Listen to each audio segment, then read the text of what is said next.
As early as the 1400s, Africans made peanut stews. Peanut butter as we know it today was invented in 1890 by an American doctor. He used it as a protein substitute for people whose teeth were so bad they couldn't chew meat. The best peanuts for making peanut butter are runner peanuts. Because they're uniform in size, they roast more evenly than peanuts that vary in size. They arrive at the peanut butter factory already shelled. To make an 18-ounce jar of peanut butter, it takes 20 ounces of peanuts. That's about 1,100 peanuts. The first step is to roast them. The nuts travel through a hot air roaster, heated to 399 degrees Fahrenheit. The shaking motion moves them around so they roast evenly. Almost 4 tons of peanuts go through this roaster per hour. When they come out, they've turned from white to light brown.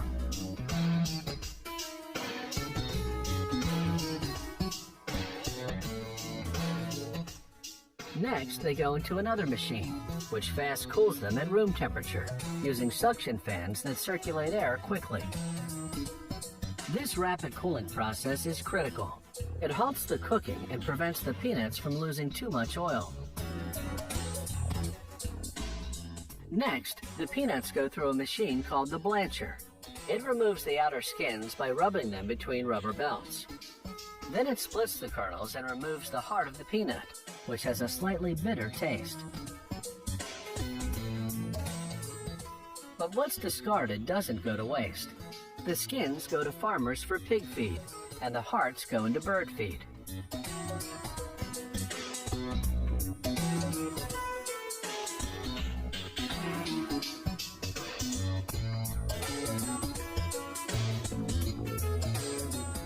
The peanuts land in a big stainless steel hopper.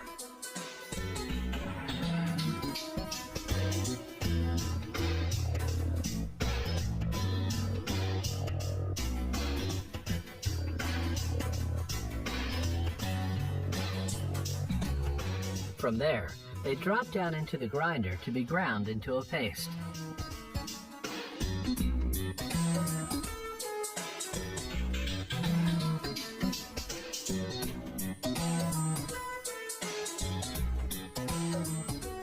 At this point, the other ingredients go in: salt, sugar, or another natural sweetener, and a small amount of hydrogenated vegetable oil, which acts as a stabilizer to keep the peanut oil from separating and floating to the top of the jar.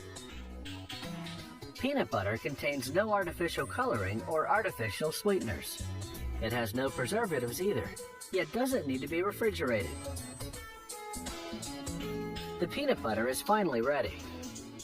All that mixing has heated it up to 140 degrees Fahrenheit. It goes through a cooling system to bring it down to 100 degrees. Now it can go into jars. Peanut butter is a healthy, protein-rich food with plenty of vitamins, minerals, and fiber. It has no cholesterol, but it does contain fat. The good news is that more than 80% of that fat is unsaturated. In other words, good fat that may actually help lower certain cholesterol levels in the blood.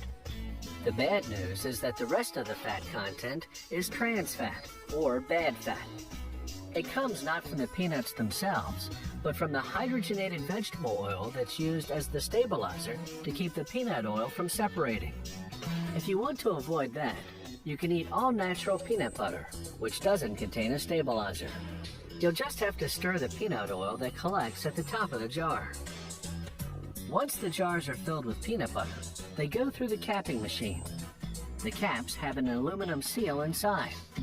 As the caps pass through a heat machine, the seal drops down and adheres to the top of the jar, creating an airtight seal. A machine prints the production date and the expiration date. These unopened jars of peanut butter will stay fresh for 1 whole year.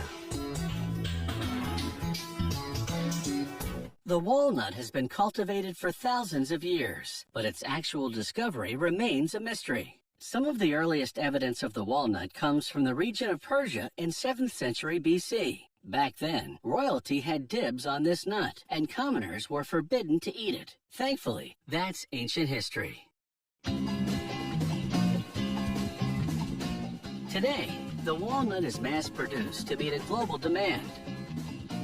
It starts in an orchard like this one in California. Walnuts take 5 years to grow, and they emerge shrouded in protective husks. Using mechanical shakers and sweepers, workers harvest the walnuts. Once the husks have been peeled off, it's over to the receiving pit at the processing plant.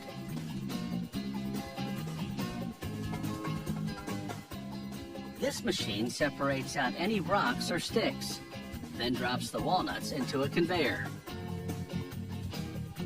At the end of the line, the nuts spiral off and land softly in cooling bays below.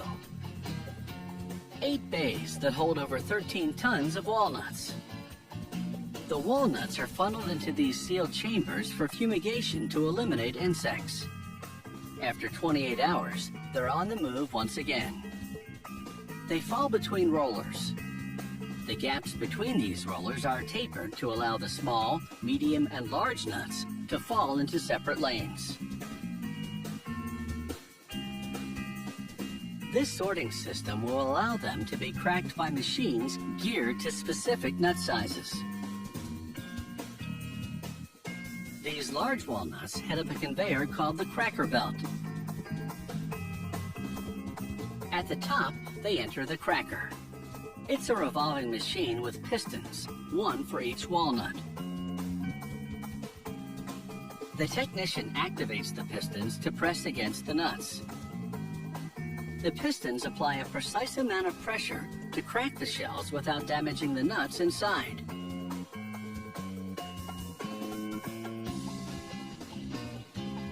The nut cracking has been slowed for our camera, but in reality, this is a high-speed operation.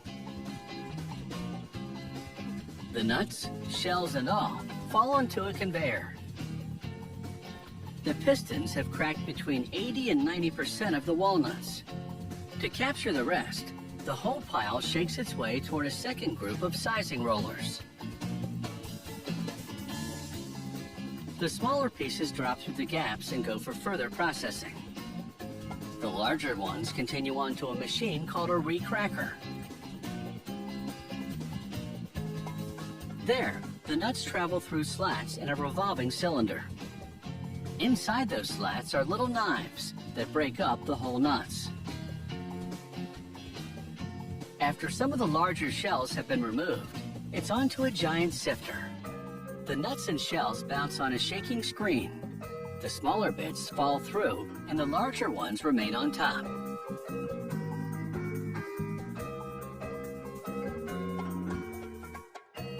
The holes in the screen become progressively larger to sort the pieces into 8 sizes, which differ by a fraction of an inch.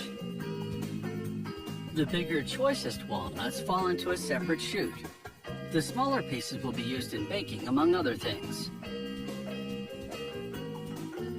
A high-speed belt sends nuts and shells flying through the air to allow a computerized camera to detect shell fragments and activate a system to blast them off the production line, leaving the prized kernel, the walnut half.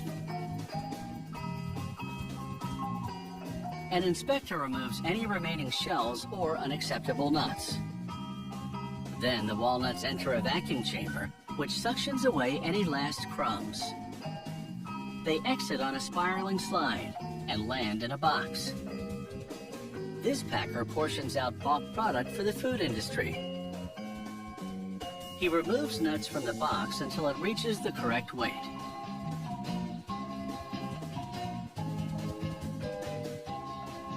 These walnuts are on their way to adding crunch and flavor to cookies, cakes, and other good stuff. The walnuts in this box have taken years to grow and a couple hours to process, but in the end, the wait should be more than worth it.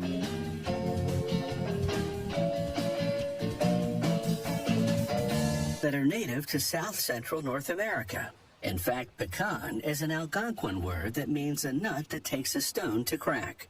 Today, computerized shelling machines do that job for you. Pecans add flavor and crunch to any recipe. They can also be a satisfying treat on their own. But manufacturing pecans is an entirely different nut to crack. At harvest time, the husks that contain the nuts start to open.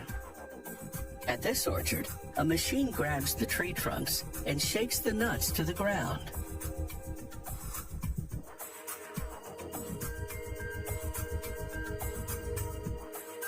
Once on the ground, a sweeper moves the pecans away from the trees and into a row. It also blows away some of the lighter debris.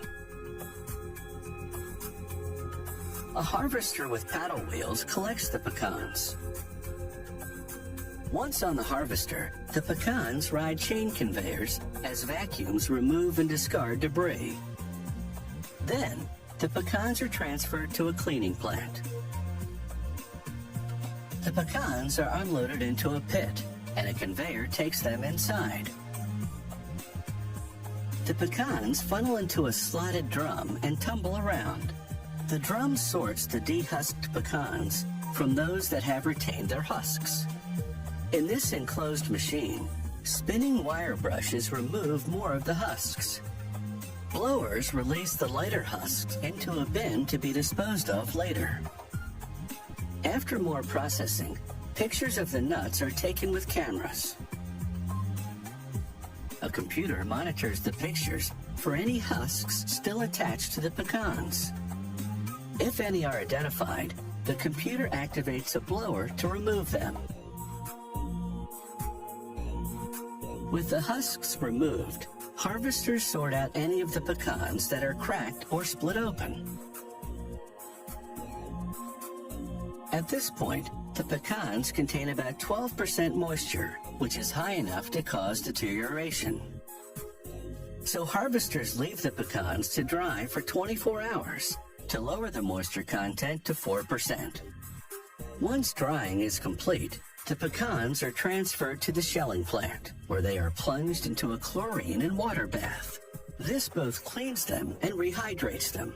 Without sufficient moisture, the pecans will break into bits during cracking, and the objective is to extract intact halves for retail. The pecans are rinsed in water at a temperature of 180 degrees Fahrenheit. This step removes chlorine residue, sanitizes the pecans, and raises the moisture content to 7.5%. Now it's time to get cracking with a completely automated process.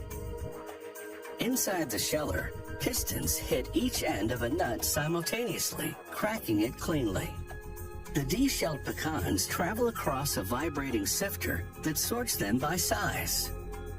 Then, the pecans fall in front of an electronic system which releases a blast of air that removes any lingering shell pieces. A second sifting system removes any additional small pecan bits. These pecans will be processed into candy bars and commercial pastries. The electronic sorter has removed most of the shells, but not all of them. Technicians visually scan the pecans and pick out the remaining shells. The pecans continue along the conveyor and fall into cardboard boxes at the end of the line.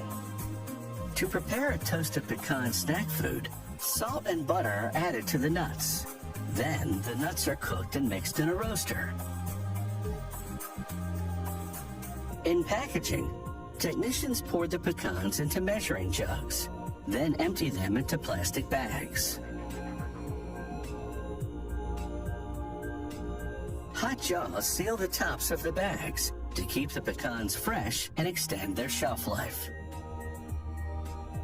Ready for retail, consumers won't have any trouble cracking these pecans. They can go straight to snacking.